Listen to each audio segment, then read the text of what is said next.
ایک دفعہ ایک شخص ذبح کیے ہوئے مرغی لے کر مرغی فروش کی دکان پر گیا اور کہا، بھائی ذرا اس مرغی کو کاٹ کر مجھے دے دو۔ مرغی فروش نے کہا، مرغی رکھ کر چلے جائیں اور آدھے گھنٹے بعد آ کر لے لینا۔ وہ مرغی رکھ کر چلا گیا۔ اتفاق سے شہر کا قاضی مرغی فروش کی دکان پر آ گیا اور دکاندار سے کہا کہ یہ مرغی مجھے دے دو۔ دکاندار نے کہا، یہ مرغی میری نہیں بلکہ کسی کی امانت ہے، اور اس کے علاوہ میرے پاس آپ کو دینے کے لیے کوئی اور مرغی بھی نہیں۔ قاضی نے کہا، کوئی بات نہیں، یہی مرغی مجھے دے دو، مالک ہے تو کہنا کہ آپ کی مرغی اڑ گئی ہے۔ دکاندار نے کہا، ایسا کہنے کا بھلا کیا فائدہ ہوگا، مرغی تو اس نے خود ذبح کر کے مجھے دی تھی، پھر ذبح کی ہوئی مرغی کیسے اڑ سکتی ہے؟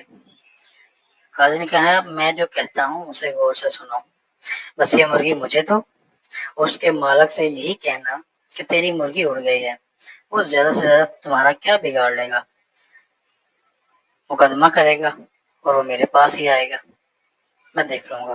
دکاندار نے کہا، اللہ سب کا پردہ رکھے، اور مرغی قاضی کو پکڑا دی۔ قاضی مرغی لے کر نکل گیا تو مرغی کا مالک بھی آ گیا اور دکاندار سے مطالبہ کیا کہ میری مرغی کاٹ دی ہے تو مجھے دے دیں۔ دکاندار نے کہا، میں نے تو مرغی کاٹ دی تھی مگر آپ کی مرغی اڑ گئی۔ مرغی والا نے حیران ہو کر پوچھا، بھلا وہ کیسے؟ میں نے تو خود ذبح کی تھی، اڑ کیسے گئی ہے؟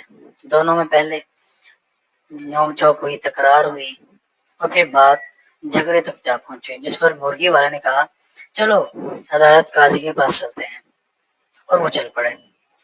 دونوں نے عدالت جاتے ہوئے راستے میں دیکھا کہ دو آدمی لڑ رہے ہیں، ایک مسلمان ہے تو دوسرا یہودی۔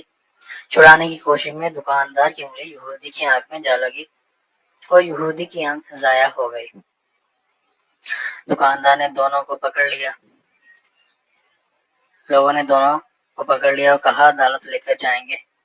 دکاندار پر دوسرا مقدمہ ہو گیا۔ لوگ مرغی فروش کو لے کر جب عدالت کے قریب پہنچ گئے تو مرغی فروش اپنے آپ کو چھڑا کر بھاگنے میں کامیاب ہو گیا، مگر لوگوں کے پیچھا کرنے پر قریبی مسجد میں داخل ہو کر مینار پر چڑھ گیا۔ لوگ جب اس کو پکڑنے لگے، مینار پر چڑھے ہوئے شخص نے نیچے چھلانگ لگا دی اور ایک بوڑھے پر گر گیا، جس سے وہ بوڑھا مر گیا۔ اب اس بوڑھے کے بیٹے نے بھی لوگوں کے ساتھ مل کر اس کو پکڑ لیا اور سب اس کو لے کر قاضی کے پاس پہنچ گئے۔ جیسے ہی قاضی کے پاس پہنچے، قاضی نے مرغی فروش کو دیکھا اور ہنس پڑا، کیونکہ اسے مرغی یاد آ گئی، باقی دو کیسوں کا تو اسے علم نہ تھا۔ جب قاضی صاحب کو تینوں کیسوں کے بارے میں بتایا گیا تو اس نے سر پکڑ لیا۔ اس کے بعد قاضی صاحب نے چند کتابوں کو الٹا پلٹا اور کہا، ہم تینوں مقدمات کا یکے بعد دیگرے فیصلہ سناتے ہیں۔ سب سے پہلے عدالت میں مرغی کے مالک کو بلایا جائے۔ قاضی نے مرغی کے مالک سے پوچھا، تمہارا دکاندار پر کیا دعویٰ ہے، کیا الزام ہے؟ مرغی والا، جناب والا، اس نے میری مرغی چرائی ہے کیونکہ میں نے ذبح کر کے اس کو دی تھی، یہ کہتا ہے کہ مرغی اڑ گئی۔ قاضی صاحب، بھلا مردہ مرغی کیسے اڑ سکتی ہے؟ قاضی، کیا تم اللہ اور اس کی قدرت پہ ایمان رکھتے ہو؟ مرغی والے نے کہا، جی ہاں، کیوں نہیں قاضی صاحب۔ قاضی نے کہا، اللہ تعالیٰ بسیدہ ہڈیوں کو دوبارہ زندہ کرنے پر قادر نہیں ہے؟ تمہاری مرغیاں زندہ ہو کر اڑنا بھلا کیا مشکل ہے؟ تو مرغی والے نے کہا، بالکل، اللہ تو ہر چیز پر قادر ہے۔ یہ سن کر مرغی کا مالک خاموش ہو گیا اور اپنا کیس واپس لے لیا۔ قاضی نے پھر دوسرے مدعی کو بلایا۔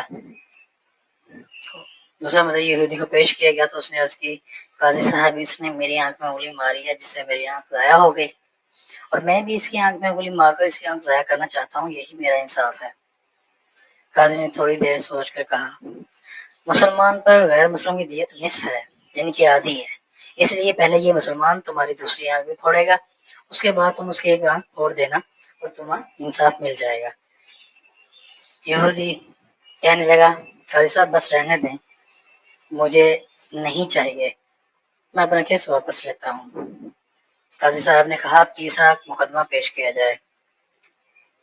مرنے والے بوڑھے کا بیٹا آگے بڑھا اور عرض کیا، قاضی صاحب اس نے میرے باپ پر چھلانگ لگائی جس سے وہ مر گیا۔ قاضی تھوڑی دیر سوچنے کے بعد بولا، ایسا کرو کہ تم لوگ اسے مینار پر لے کر جاؤ اور